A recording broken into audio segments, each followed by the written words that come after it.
Hello, this is Rebecca, and I'm the Steampunk Planner. Today, we will be talking my Sheaffer fountain pens. I'm using the Robert Oster collaboration with Coffee Monster Co. Day to Night ink in this video. It is my September Ink of the Month choice. Now, I have the Sheaffer Coffee Special Edition fountain pen, and I chose this color because I love the depth of it, the moodiness of it, from the darkest to the lightest. It reminds me of coffee that has just been poured in each of those strengths, or I should say roasts. Now, the other pen set starts in the lighter realm, kind of like if you put your creamer and your sugar into your coffee at that point. Now, on each Sheaffer pen, I received a beautiful box, sleeve, and then these little cards in here explaining the special edition. And I love the sayings that Sheaffer has, the little coffee cups, the right kind of coffee on the back and the front. This is their QR code. You could go to the social media on there. You don't have to use this, but I just thought I'd make it a little bit easier. I always check them to make sure they're going to the right place. And then with this card, I'm actually going to hold this here so that hopefully you can read it very easily.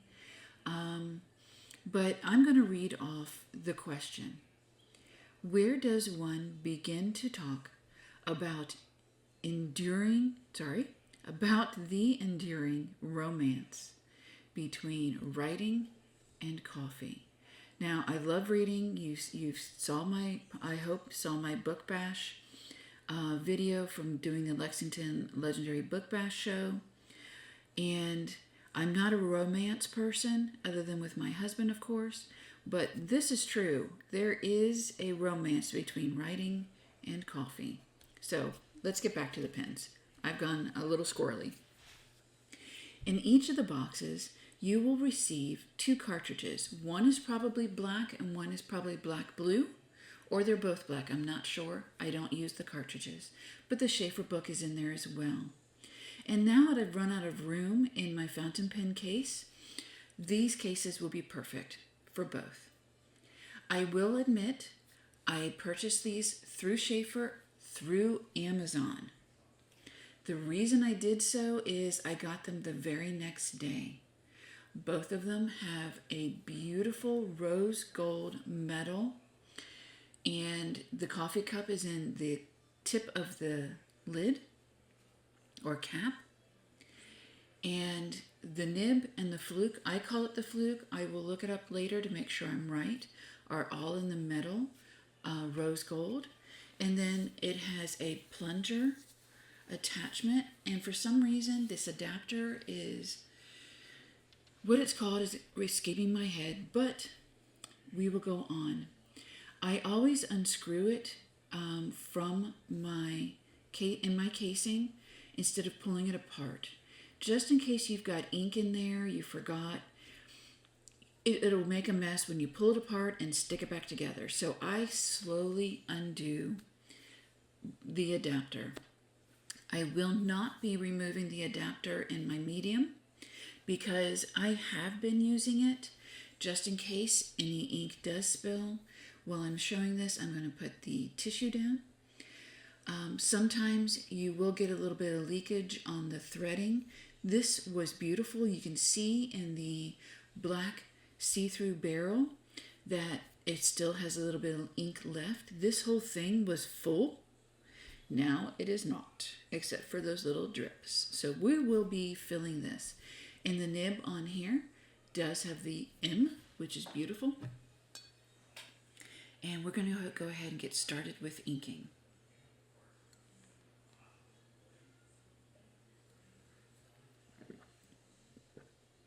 Had to get some coffee there. As I stated, this is the Robert Oster ink that was in collaboration with Helen with the Coffee Monster Co. And I will link below the video for that collaboration, day to night.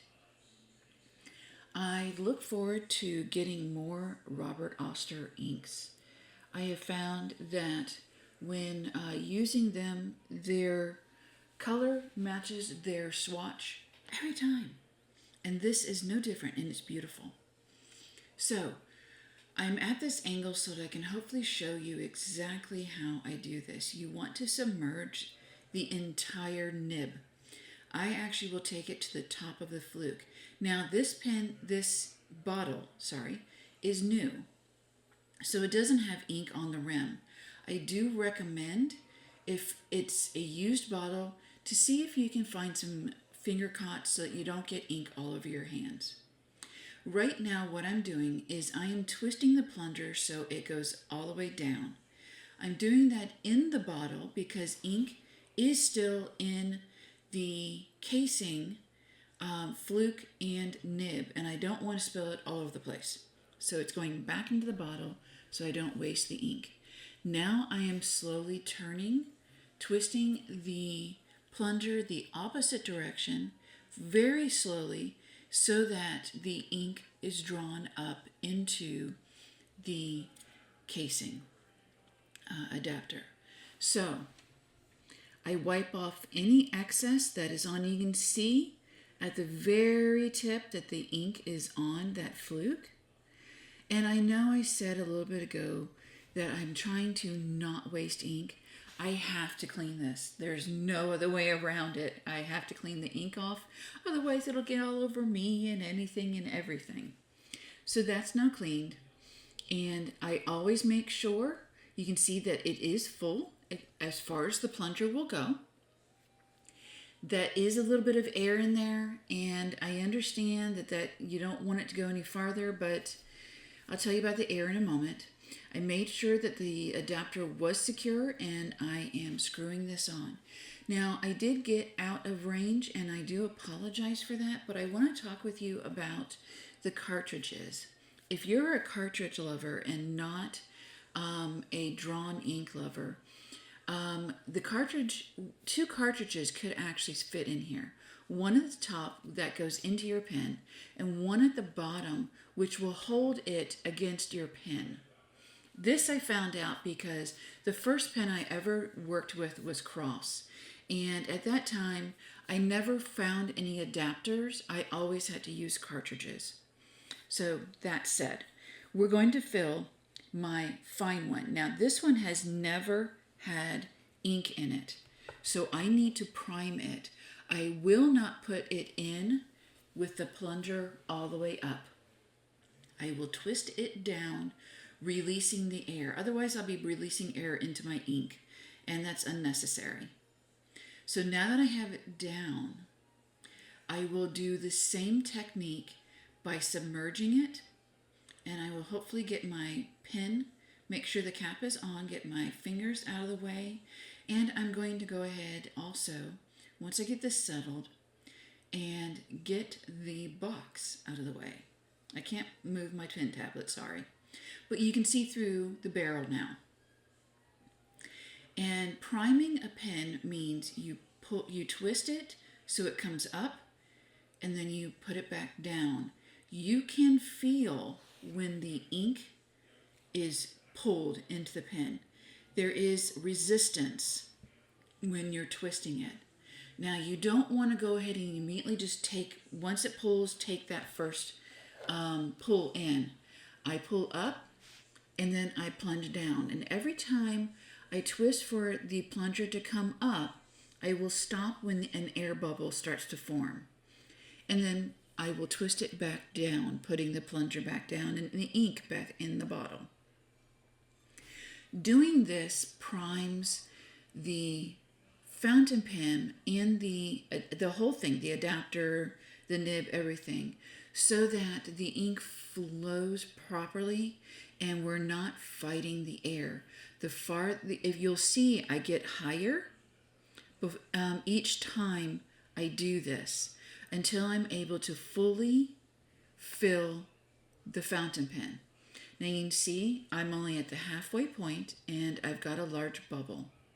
At this point, I'm going to tell you why I'm talking about this bubble so much.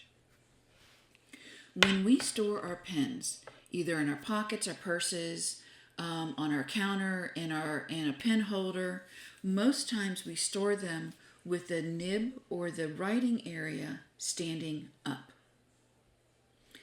And what happens in fountain pens is that air bubble will then travel up to the nib. And you're thinking, well, how is it going to get up into the actual nib itself? It doesn't go through the channels of the nib. It gets stuck where the ink and the nib meet inside the pen. And when it does that, it will dry out the ink, and then the ink won't flow nicely every time you pick it up. So the less air that you trap in there, the better off it is. There is no way to get around an air bubble, but if you can get a smaller one, that's perfect. It will work itself out, but it doesn't work itself out quickly. So if you're having issues with using this type of filling method, and your ink pen, you're storing it this way, and then you go to use it and the ink is dried out, the nib doesn't want to write, you have to go wet it to get it running again, or get cleaning solution and wipe it down. This is probably the reason. It's not the fountain pen, it's the fact that an air bubble is actually trapped in your pen.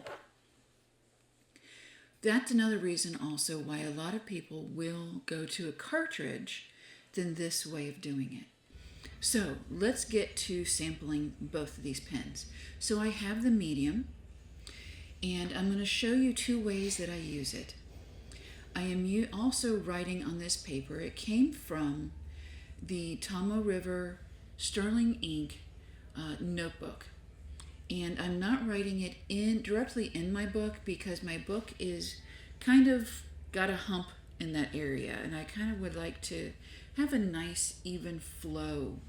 So I'm writing this with the medium nib, as I said, and I'm holding it very natural of how I write. And if you see, it has what I call a puffiness to the lettering. It's very thick. Well, not very thick. Let me rephrase that. It's a thicker line, and it kind of, to me, it feathers. But sometimes when I hold it upright, I'll get a thinner, clearer. Sorry, I wanted you to hear that. I love that. That tells you that it's airtight. Sorry, I wanted you to hear that. But I will get sometimes we'll get a thinner lettering if I'm using a medium nib, but I love the fine. And one thing that you just saw right there is my casing was not screwed down well enough before I put the lid on it. So that's the fine. I wanted to show you that the F on the nib. So make sure that your body of the pen is screwed down before you put that lid on. Now here is the fine, and I am holding it naturally. And to me, as an artist, this is a very clean letter. I love this. It is my sweet spot. It is beautiful to me. Medium can be beautiful to someone else. I also have extra fine, but that for me is like writing with a mechanical pencil. So if I need a fine line, really fine line, those are beautiful. Now if I hold my fine nib up right, you just notice that it kind of takes on a medium nib look where it's kind of puffy. So that's both of these pens. I will get that cut down and put into my September on this book. But I just want to quickly show you, just do a little backtrack if you don't mind. In January, I was all over the place with my fountain pens. Just so happy just to be in this book. So February was the Noodler's Ink Southwest, which I recently did a swatching of my new Wearing Your inks, which I mentioned that. So each of these I have done a video for. Please go take a look. They're shorts. I appreciate that if you do, but I'm going to go ahead and use my ink blotter. I'm going to grab out my double stick tape and get this placed in. Thank you for joining me.